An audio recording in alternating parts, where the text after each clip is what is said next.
ترى الترجمة متعوب عليها، أرجوكم ما تكملون المقطع إلا لما تحطون لايك وتدعوا لي بالتوفيق. إذا ما فهمتوا الترجمة فهذا يعني إنه هذه طريقة كلامهم هم، لأن الفيديو يقطعونه ويرجعون يصورون فجأة. الجودة رديئة لأن الفيديو قديم.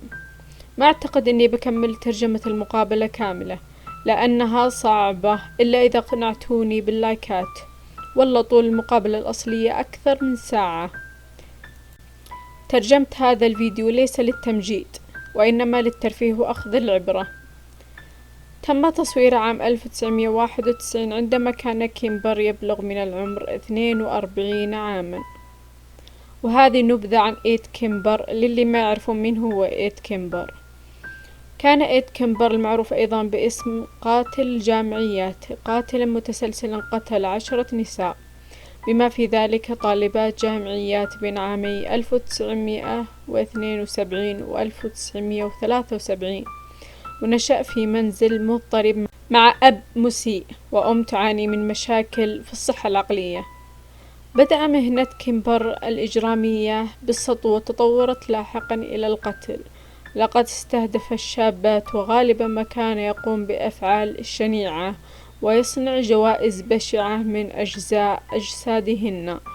تم القبض عليه عام 1973 بعد أن قتل والدته. وجهت إليه فيما بعد 10 تهم بالقتل. أدين كيمبر وحكم عليه بالسجن مدى الحياة دون الإفراج المشروط.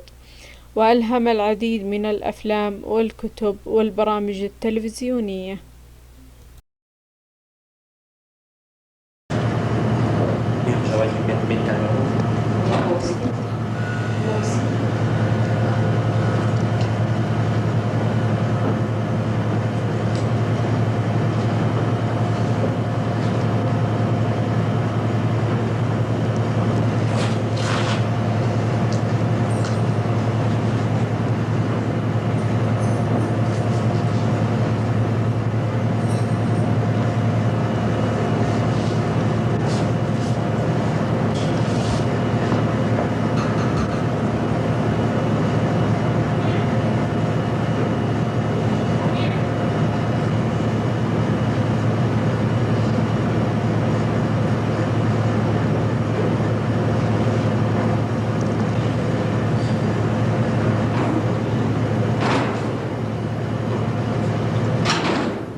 I guess I didn't even ask him that. He just proffered the information that he wouldn't hesitate a second to pull the lever on any serial killer, right? And I'm thinking, gee, he just killed me. You know? If you stop and think about it, if I were to have been executed in a timely fashion, they would have had absolutely no input. And they'd be scratching their heads about what makes a serial murderer tick, other than the experts all jumping up to give their opinions, which you've been doing for a lot of years, and unfortunately they don't hit too well. They don't have too good of a track record. I'm not sure whose name. We need to put one specific name down here. Who should we? You're filming. That would include serial killer, obviously. Yeah, but obviously very few of them could if there was only 35 serial killers. No, they're talking about close to 100 right now. I was saying that 10 years ago. That wasn't John Douglas, Because you also have to include, no, I'm saying and his cohorts. Yeah. They were saying as a unit. The PSU was saying. And having come from that genre, in the having been locked up and through the dregs, and knowing some of those characters and watching how easy it was for me to stumble into what I did. I didn't go into it pre-planned or anything, but I couldn't believe that that was a unique act. You know, that no one else could find that out, and that's just one avenue into it. Because, you know, while a lot of people can stereotype the type of criminal that a serial killer would be, society has to loosen up its belt a bit and admit that jailers, like at the Tucker farm down in Arkansas, who get tired of recalcitrant troublemaker inmates, take them out back and kill them and bury them, are serial killers.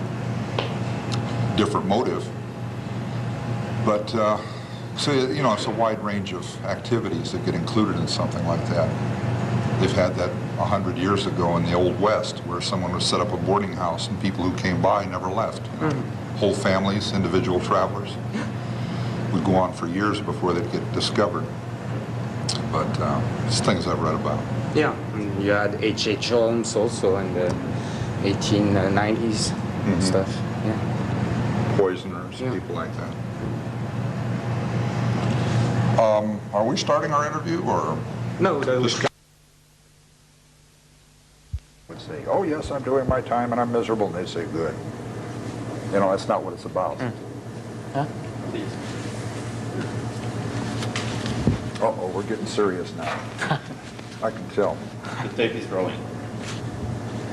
Could you tell us how long you've been imprisoned? Excuse me. This month is 18 years that I've actually been in prison. What were you convicted of? 8 counts of first-degree murder. And what was your sentence? 7 years to life, CC, that's called concurrent. It means all the sentences run at the same time.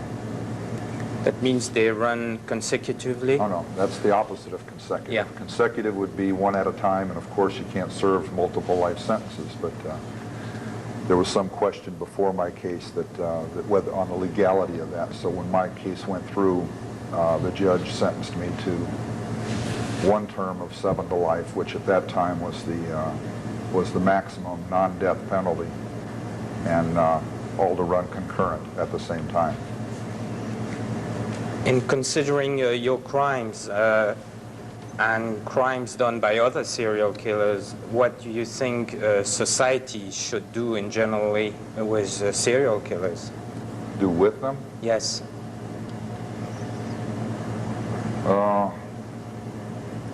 It's a difficult question to answer from my point of view, because I'm obviously an involved subject.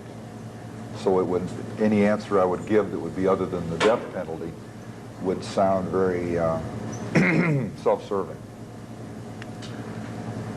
I look at people who on the surface don't have any redeeming qualities whatsoever. They don't do anything or say anything or behave in any way that would make your average person want to save their life, want to keep them alive, and feed them and house them and clothe them for decades. But when I first came to prison, I had much the same attitude. It was a very defensive attitude, very self-preservative attitude, because those immediately about me were very much set on destructive attitudes toward me. So I put up screens, so to speak, to screen out those feelings. Excuse me, and those reactions to me. I'm driving your sound lady crazy here. Over.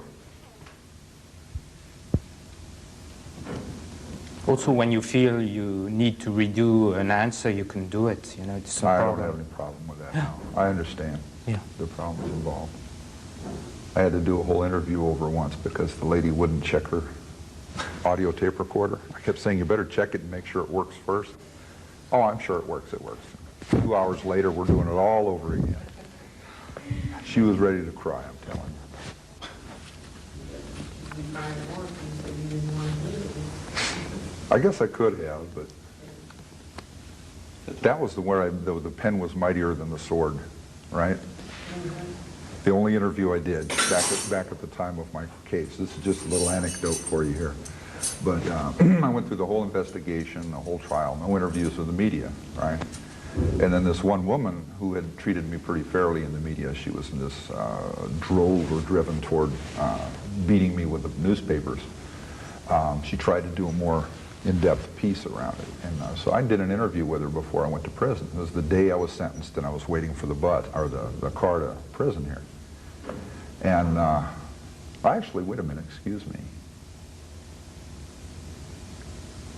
That was where I gave her the interview. Okay. I talked to her just briefly. She came, she was hovering around. I was at the jury room to the courthouse talking to my lawyer. He hadn't shown up yet. She was up there talking to the officer that was with me. And we all just had I said, my lawyer does not want me talking to the media at all. So quick, I see him coming way down the hall. I said, let's set up a little scenario and act like I'm giving this really incriminating interview that screws everything up, right? And she kind of laughed because it was breaking the tension in the room, you know. So we set up this little scenario, and she's busily acting like she's writing, and I'm talking about all of this harebrained stuff that relates to the case and feelings, and he just starts turning bright red as he gets within hearing range. He's like a big clown, got this huge forehead, hair standing out all over, and now he turns bright red. And he says, "Matter, no wet hand." And he stomps into the room and slams his briefcase on the desk, and we all start laughing, and he gets really mad now. I said, "What are you laughing about?" I said, "This was a setup just for you." I said, "I'm not doing any interviews." But later on, I gave her an interview because she'd treated me so fairly up to that point, and also had, she gave me a pen that day. It was a cast aluminum ballpoint pen. And I took it back to my high security jail cell up in Redwood City. I was really slammed down tight. I'm in a two-man cell by myself. They have a camera on me 24 hours a day, a monitor, videotape monitor. The lights are on. It's, 2 sets of these 4-footers here. And it's as bright as day, all day long, all night long, you know, 24 hours a day. And I was there for 5 months. And I brought this pen back in. I smuggled it in with me. And I get strip shook leaving the cell. I get strip shook coming back in. And I brought this pen in, and it got in with my legal papers. And a few months later, in the middle of the trial, I smashed the pen on the floor with my boot, sharpened it, got a sharp edge on the metal, and slashed my wrist. And was bleeding all over the place. And it was very messy and very exciting, and everybody was dragging me off to the hospital, get sewed up and all of that. And I got maced, shot up with the industrial strength bottle of mace. They had about a quart of it, and they just gassed me with that whole thing. And dragged me off to the hospital. And I made a quippy comment. I don't think the police translated it properly for the media because they missed it. They'd love, you know how they love to get into puns on broadcast television. They love these little verbal puns and plays with words. And the pen is mightier than the sword. I turned the pen into a sword and cut myself. Both times I attempted suicide, I did it with a pen or parts of a pen. And I thought that was kind of interesting, but the media never picked up on that. They were too busy being serious. But at any rate, At what point? once in my life I could see every aspect of my life, my crimes, who I was, how I really felt about things, without any defensive or protective accoutrements, was all gone.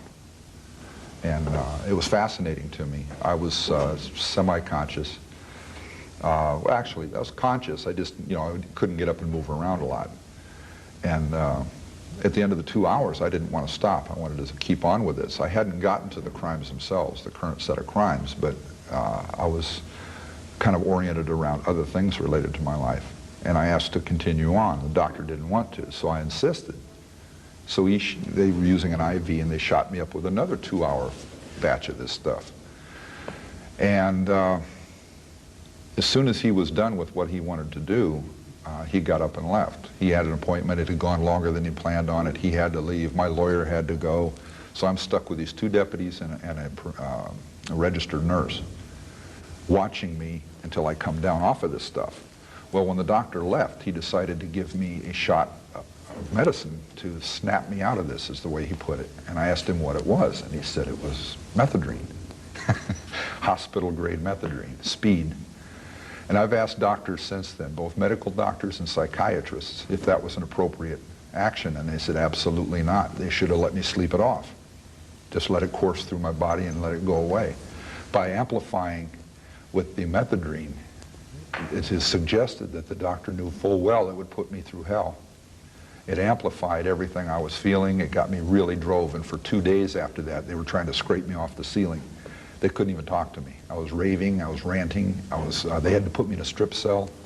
I wouldn't go back to my regular cell. I refused, because there was television available there. I had a canteen, I had some food items in my house. I wouldn't accept it. And I went to a strip cell 2 cells down, where all I had was a mattress over a hole in the floor. And I was just on and on, 24 hours a day. The convicts and the criminals in the back that were locked up with me, they were in the tank. I mean, we were talking very casually about different things and fairly good relationships. And I put them all on what we call Front Street. I exposed all of them to all of the negative sides of our relationships and called them all kinds of cowards and punks and this and that and the other, because they were even talking to me. And that was when I made the statement that I should be hung upside down on the bars and beaten daily, right, for what I did. Because under the influence of those drugs, I was seeing what I did through other people's eyes. Not through mine. I won't say through other specific person's eyes, but as someone else would view it. Pure horror. Someone that had nothing to do with violence in their life would see it.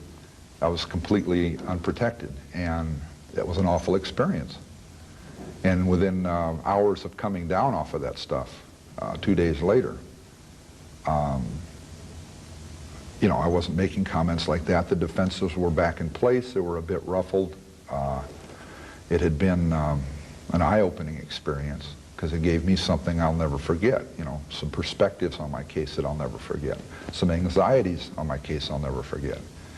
And all I can give you to gauge it by is that when I went into that hospital, the nurse came out, and she was the typical battle axe professional nurse, been on the job 20 years, great woman with the wheelchair, severe stern face, and she's looking at me with razor blades. She could just dice me up in a second without thinking about it. She's really having fits.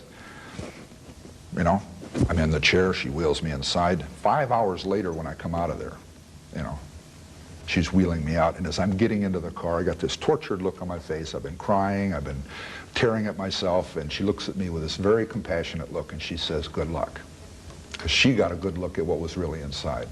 That she was already aware of the evil I was capable of, and the horror that had happened in the case, and now she saw a lot of my real feelings.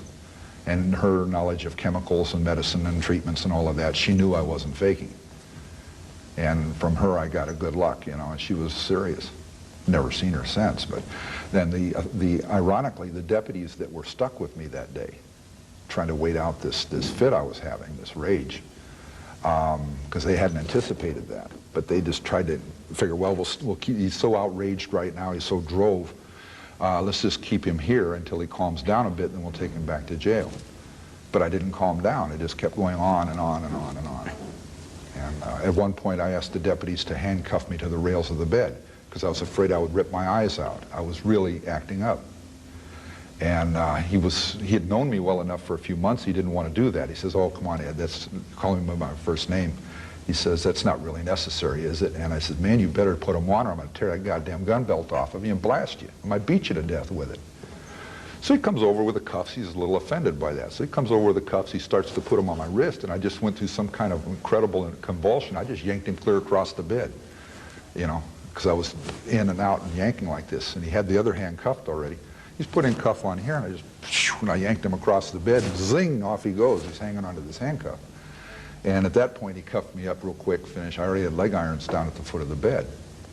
And I just was yanking those rails up and down with my wrists, and that's very painful with handcuffs on. You know, these stainless steel rails. I was just up and down, yanking them and trying to pull them in. And we went like that for a few hours, and finally they said, "We got to get him back to jail. He's not going to change in the near future." In general, people see serial killers as one category, but there are actually 7 different types of serial killers. Would you care Several to... or 7?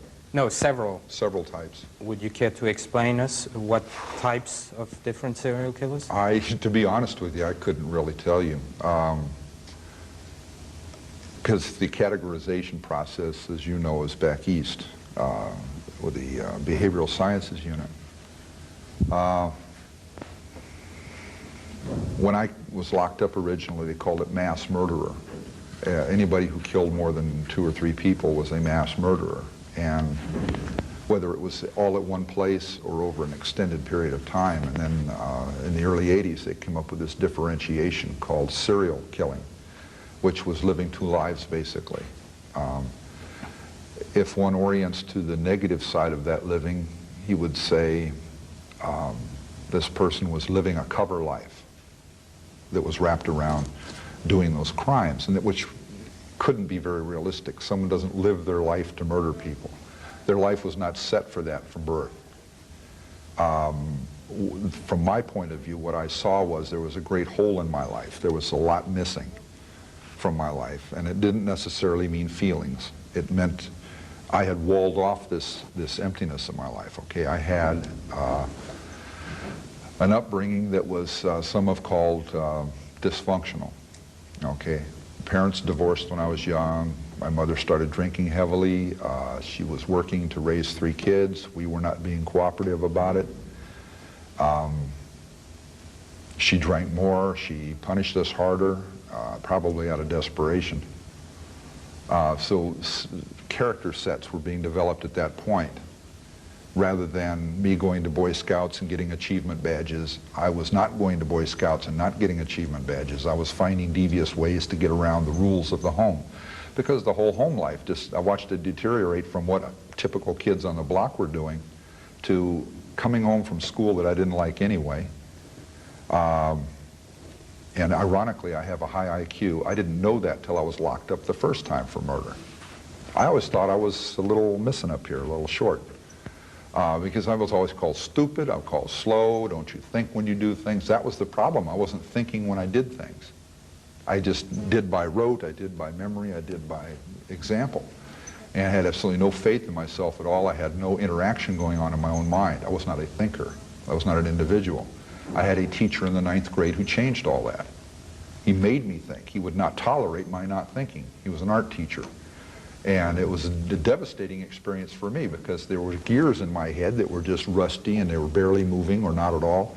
And that's when I found out that's what the state of my mind's functioning was. I didn't think. To the point of he points at a stapler on his desk and says, "What does that say?" And I looked at it and I said, "Silver line." He says, "Look again." And he's raving at me and I look and it said swing line. All I had to do was look at it and read it. But I glanced at it and threw it back at him out of panic. So he made me think, and he gave me puzzles to work out in school in my class where I had to resolve these to continue on with the class. I had to think. I had to use abstracts. And after that started, that became fascinating to me, so I got more and more involved in thinking and about my surroundings and things like that. But by then I was locked up. But what was your relationship with your sister? Which one? I have 2. Yes, the one you was playing strange games of death with her, with one of your sisters. My younger sister, yeah. My older sister was 5 years older than me, so she was off with her friends and in a distant relationship. My younger sister's 2 years younger, and I developed some morbid games. My life had started going that way at about 8. We lived in a house where there was a basement. Some people think there was a trap door on that basement. That's not so. That was a different house. It was a walk-in basement, but it was in Montana. It was a full basement. It had granite walls, hewn wood floorboards, and it looked like some old dungeon out of a castle or something. I was 8 years old, 7.5, 8 years old, and then I was very susceptible. My imagination was very livid. And there was an old furnace in the basement that had been converted from burning coal to burning coal and wood to burning gas, and it had a central heating system with your typical radiators. And if you've ever lived in a home like that, you know the binging, the clang, the pop, the rattles, the weird sounds in the night that can be spooky to a kid. Well, at a certain time of the evening, the family left the center room, the living room of the house. My mother and my sisters, or my sisters themselves, would go up to bed upstairs, where I used to go to bed, upstairs. I had to go down to the basement. And an 8-year-old child had a tough time differentiating the reason in that. Why am I going to the basement? I'm going to hell, they're going to heaven. Earth is the living room. I'm going down to deal with demons and monsters and ghosts and all the things that scare me. They don't have to. There's a house with 3 women and 1 male, 1 boy, me. And I got a little defensive. I'm saying, gee, this is kind of ganging up. My older sister had a basement bedroom, okay, and it was a storage room that was about 18 feet wide and 35 feet long, okay. And it was a concrete room, no windows. And it had a light bulb over a big industrial iron sink, you know, like a laundry sink, and had a pull string on the light. The bed was in the opposite corner of the room. It was a double bed, a single bed. And I had a dresser halfway. I had a couple of carpets thrown on the floor, old carpets, and there's a lot of storage stuff along the wall. And I was there.